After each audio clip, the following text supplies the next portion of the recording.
জয় গৌর। কেমন আছেন সবাই? আশা করি সবাই ভালো আছেন, সুখে আছেন, শান্তিতে আছেন। রবির যে ভিডিও করছি তার আজকে অষ্টম ভিডিও। রবি সপ্তমভাবে থাকলে কি ফল দেয়? প্রথম হচ্ছে, রবি সপ্তমভাবে থাকলে বলে রাখি রবি নিচস্থ হয়। এটা সবচেয়ে খারাপ পজিশন বলা হয় রবির। কিন্তু খারাপ পজিশন হলেই যে খুব খারাপ হয়ে যাবে এটা ভাবার কিন্তু কোনো কারণ নেই। যেহেতু খারাপ পজিশন বলে রাখি, রবি এখানে থাকলে মানুষের একটা আইডেন্টিটি ক্রাইসিস তৈরি হয়। কেন? এটা হচ্ছে লগ্নের ঠিক উল্টো। লগ্ন হচ্ছে অন্তঃকরণ, নিজস্ব, একান্ত, ঘরের করে নিজে আপনি যেটা করেন সেইটা, আপনার শরীরের ভেতরের ব্যাপার, আপনার মনের অন্তঃকরণের ব্যাপার। আর সপ্তম হচ্ছে ঠিক তার উল্টো, আপনার যেটা দেখানো, আপনার যেটা পাবলিক প্লেসের যে আপনার ব্যবহার বা পাবলিক প্লেসে আপনার যে অবস্থান, সেইটা হচ্ছে সপ্তম। এবার সপ্তম ঘরে যদি রবি আছে, রবি হচ্ছে রাজা। রাজা যদি লোকের মধ্যে পাবলিক প্লেসে যদি চলে আসে এবং লোকের মধ্যে মিলেমিশে যদি ঘুরে বেড়ায়, তাহলে কী হবে?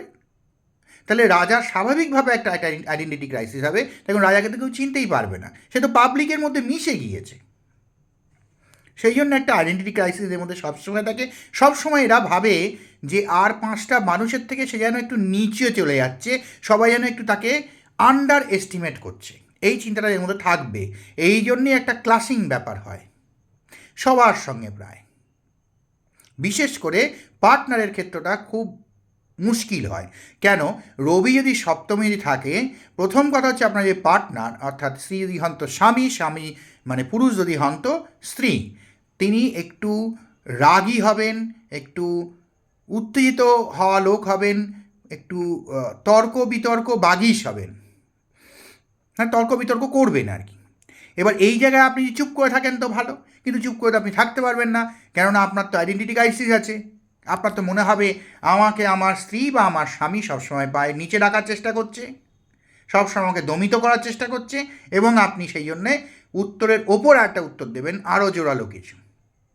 এই অস্বস্তি এদের জীবনে সব সম্পর্কের ক্ষেত্রে দেখা যাবে। ইচ অ্যান্ড এভরি, প্রতিটি সম্পর্কের ক্ষেত্রে এই জিনিসটা এদের হবে, যে একটা আইডেন্টিটি ক্রাইসিস এদের হবে। এবং তার জন্যই যত রাজ্যের ঝুট ঝামেলা এদের পোয়াতে হবে। অর্থের দিকটা ভালো থাকে, কাজকর্মের দিক ভালোই হয়, খারাপ হয় না।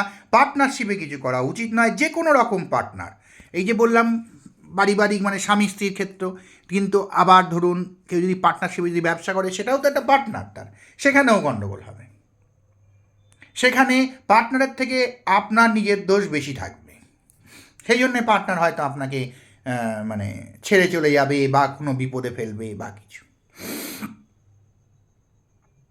শুনতে খারাপ লাগলেও এটা সত্যি। অর্থ কিন্তু এরা ভালো উপার্জন করতে পারবে,